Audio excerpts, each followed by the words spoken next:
To your deck review. For those of you joining us for the first time on YouTube, this is a series where I will look at your commander deck and talk through your PP. We'll look at your premise and we will look at your practicum. Your premise being the idea behind the deck, your practicum being the cards you actually put in the deck. And this idea is a doozy. It is Cait Sith, but I love gambling so much that I don't want to hit anything low CMC. So the lowest CMC in the deck is 3. We've also allegedly gone down on lands to prevent how many times we miss. Wowza, what a curve. Yeah. So we want to be very, very greedy because we want our very, very greedy things to fuel Cait Sith's combat trigger to pump our stuff up, and we want to always be pumping for quite a lot of damage. And the primer made me, I just wanted to give you a hug. Throwing around sentences like, just accept you're gonna exile most of it, man. Okay? You're not playing any of this shit. You just gotta let it go. And I think there are some strategies we can have to deal with that.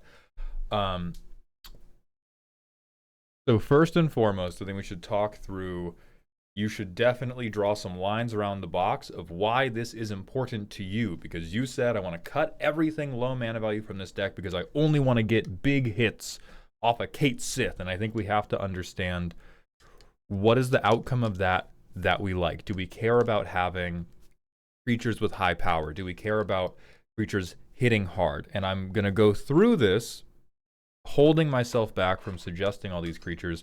But if we just care about like, oh, well, I wanted to go high CMC because I want everything to hit really hard because I love hitting people hard and I love going to combat and doing it.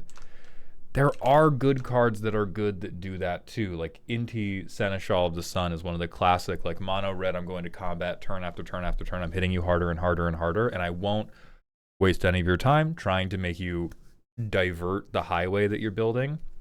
But I think it's worth considering and making sure you know in your own head, why is my happiness dependent on flipping a 4 CMC card for Cait Sith, right?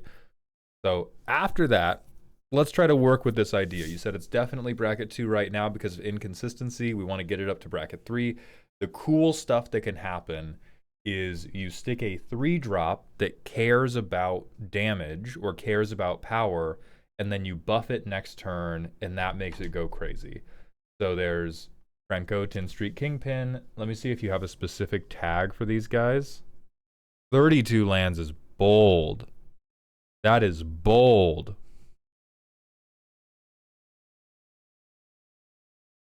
We have Bitterthorn. We have, Prosperous Bandit. First strike. So you said what you liked is getting people into a situation where they want to block but also don't, with things like Prosperous Bandit. So we have that one. We have RMS Titanic. We Knuckles the Echidna. We at least make a treasure. Van makes a treasure. We have Krenko. That's up to maybe like 3. We have Screaming Nemesis. Ooh, yeah, if we make him really big, now you, oh god, do you not want to block him? Okay, I think the first problem we have to get over is that is not enough 3-drops that do that to build an idea around. The number of cards that have to fit in an archetype for you to build a deck's curve out around them is like 10 or more. So for your own cataloging, I would make one tag that is just, here are the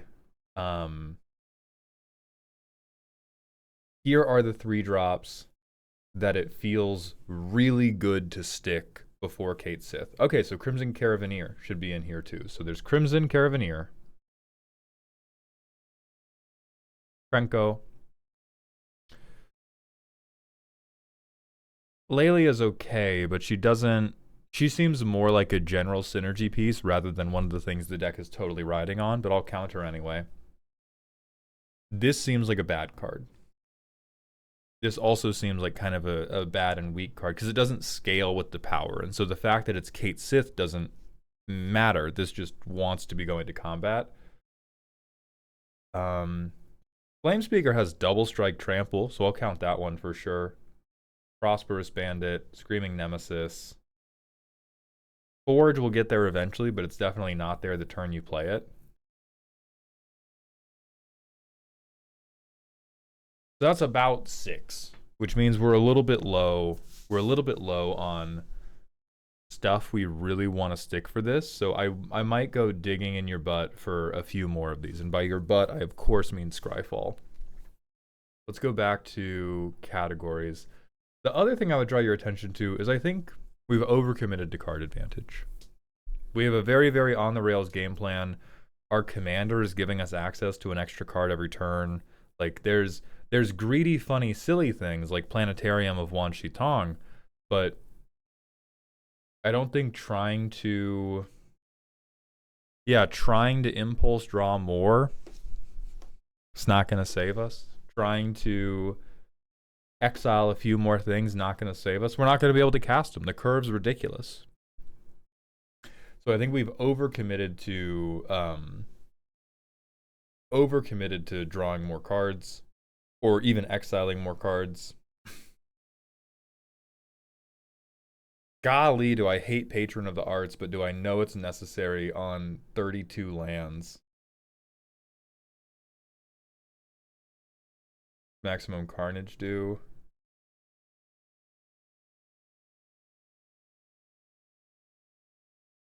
I really don't like that as mana advantage. I like it as a silly, funny card I enjoy playing. This is not good mana advantage, because we have to get to 5 before we can even cast it, and then we only get the 3 red mana one time. Like, this is, I think, kind of the same goes for Mana Geyser. We don't have any X spells. We don't have any, like, one-off huge things that will take over the game. Okay, so Swinging Magda, we can get 1 treasure, sure. Really don't love Geosurge, holy fuck. And then Bitterthorn, sure, it can guarantee our commander and it can make blocking Bitterthorn not even a little bit scary, but you can't block it for like whatever you block it with is gonna die. Okay. Let me fold these into what's going on with the idea. I think there's one thing that I think would make this deck better. It would be if you did not give up on casting things so quickly. Because if I was trying to connect the dots on... Go to goals. I want to swing on turn 4 every time with something buffed because I want to have cast my commander.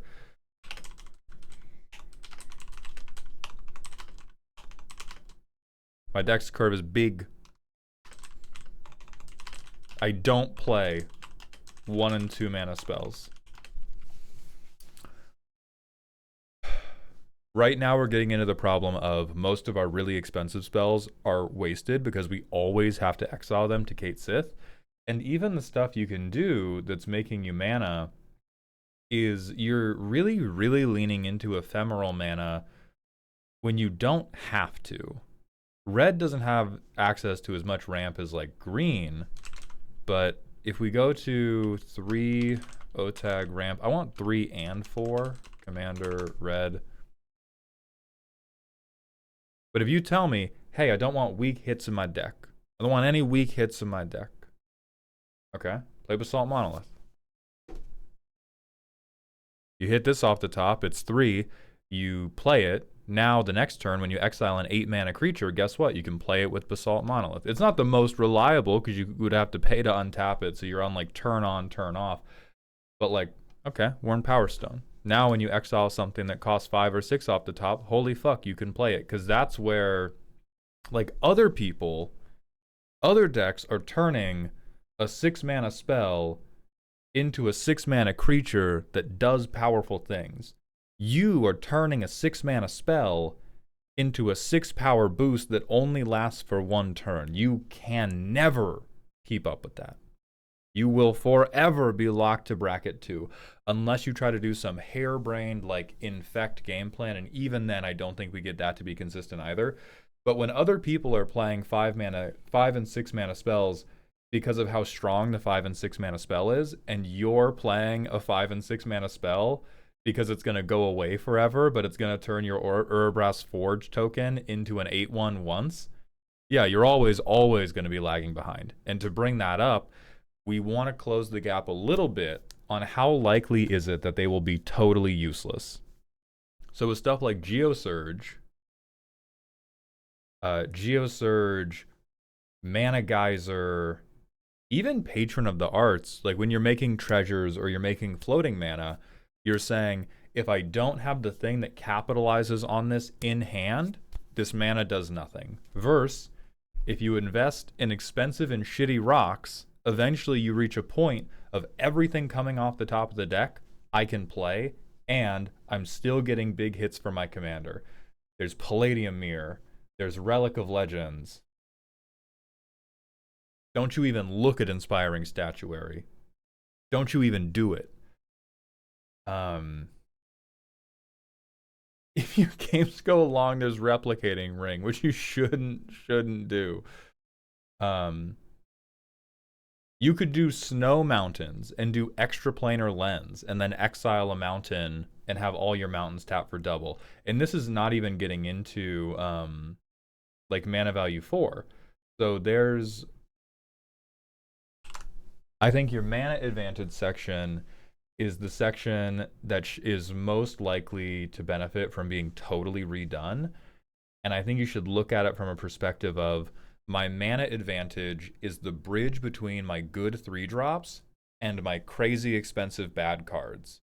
So I will get a good 3-drop. I will exile a expensive ramp piece. And if I stick one of them, it will allow me to someday cast my big expensive advantage cards. And I know your whole primer was about accept that it's not going to happen. I can. If I accept that, you have to accept that we are in bracket 2 jail forever.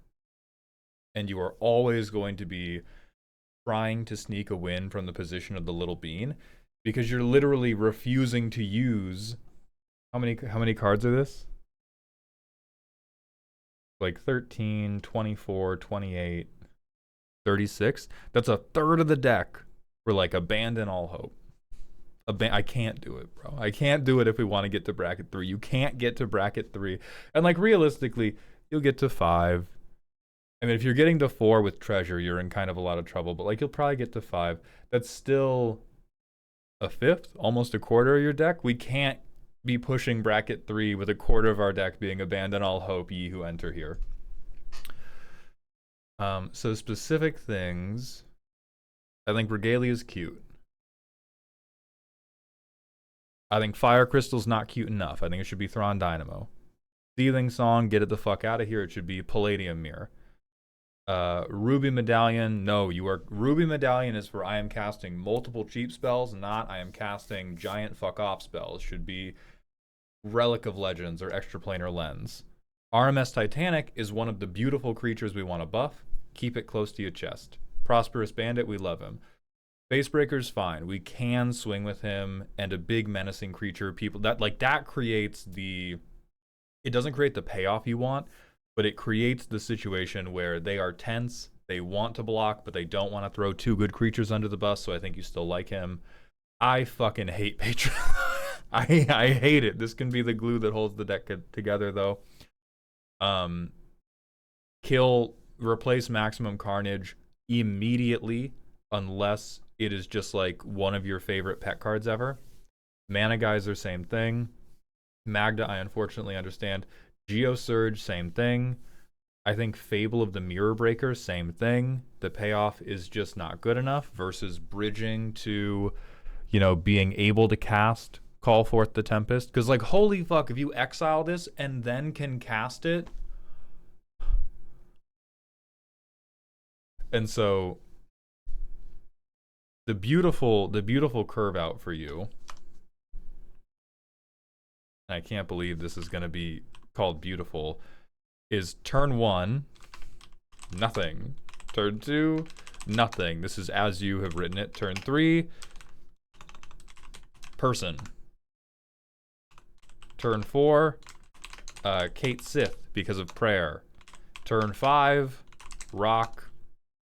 Then from turn 6 and onward, you're just hucking hydrogen bombs.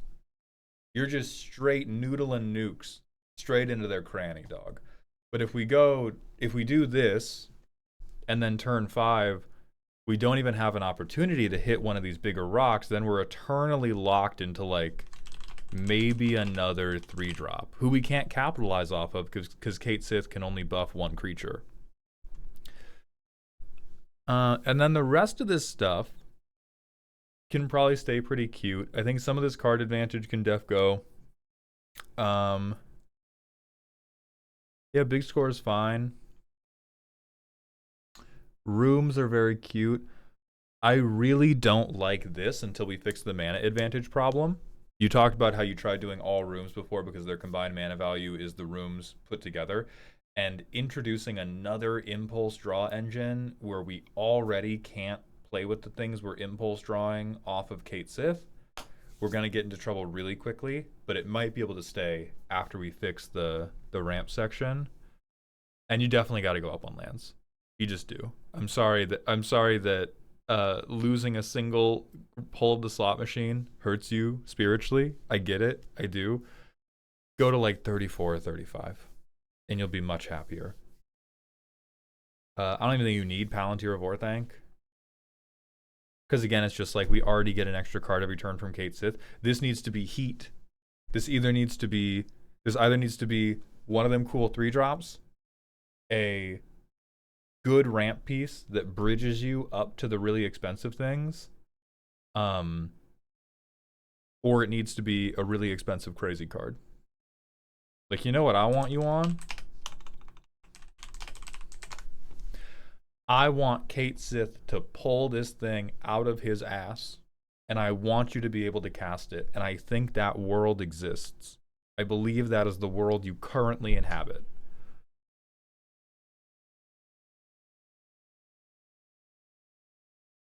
Spotlight, kind of same shit. It is a good card. It is a card that people for a long time underrated. I think people are probably going to choose the option that's worse for you, and so if they see you stuck on mana, they're just going to give you a creature for one turn.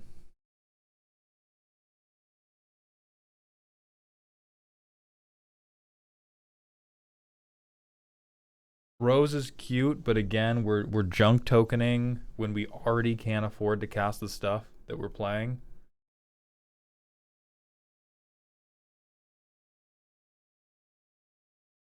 Avatar of Fury is really cute. There is almost certainly better top end hits you could get in here too, and I think right now you have defaulted to really, really bad top end because in your mind, well, they're totally uncastable anyway. That is the bridge we have to cross. That is the gap we have to close if we are going to push this towards bracket 3. Now I will say your land count is not as bad with all these cyclers because you said in the primer we're gonna cycle for a land on turn 2. Let's go to the playtester. So we have 2 land. No, we have 3. We have 4 lands, and we have a 3-drop. I'm keeping instantly. So we go land, pass. We go land, pass. We go land.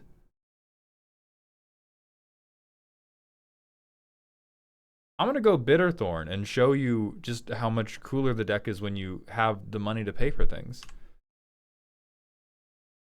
Cait Sith. We scry 1. Screaming Nemesis? Sure. You'll become a 4/1. I swing you.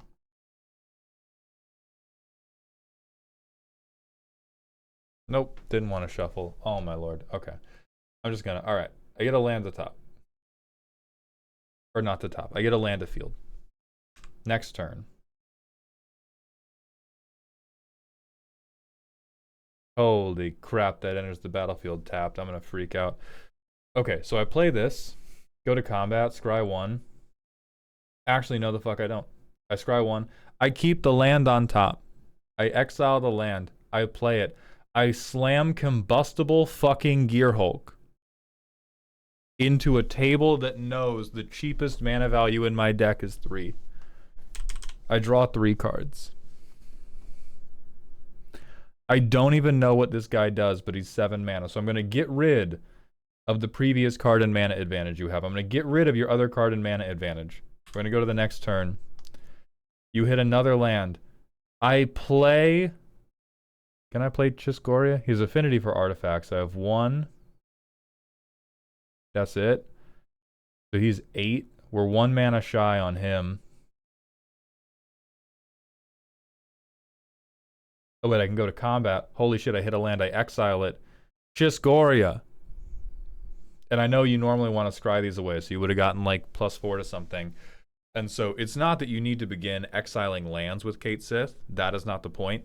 The point is that with access to mana, the landscape of how this deck navigates the game can open up in such a big way that I think will be deeply, deeply satisfying, even if you attempt to pilot it the exact same way. It will give you... It might even give you access to play more greedy things. If we just go like... I have things that are mana value 3, mana value 4, and mana value 8. Best of luck. Best of luck, gents, right? Like because all of the things that are 3 and 4 get us to cast the mana value 8 spell. And I think you will have a much, much, much better time doing that. Because right now it seems like we have this, like, it seems like we have dig that isn't really saving us. It seems like we have ephemeral mana advantage that isn't really saving us. We just got to invest in a fucking monocle, man. Just get the monocle. You'll look good with it. And then I think that also opens you up to looking at like... Fuck yeah, play this guy. Play a bunch of dragons every turn. I handle the late game by killing you with dragons. Because I can cast them. I Eldrazi conscript my 3-drop. Because I can cast this now. Like, you don't even have to change it to, oh, I play good cards that are good. But you can have a whole new world become your domain with the power of a shitty Claire's Rhinestone. And I think you will have a really, really good time doing that. You can dig around for cards that are like, for cards that are underplayed, cards that aren't considered very good, but cards that still help you. But we have to connect the dots on, I am going to be able to play these very, very expensive cards at some point. And the connecting dots are ramp pieces at 3 and 4. And then maybe if you're insane, the Eternity Elevator. So those are my recommendations. I think it's a very cute deck idea. I like the energy you're going for, and I hope that this suggestion helps you bridge the gap.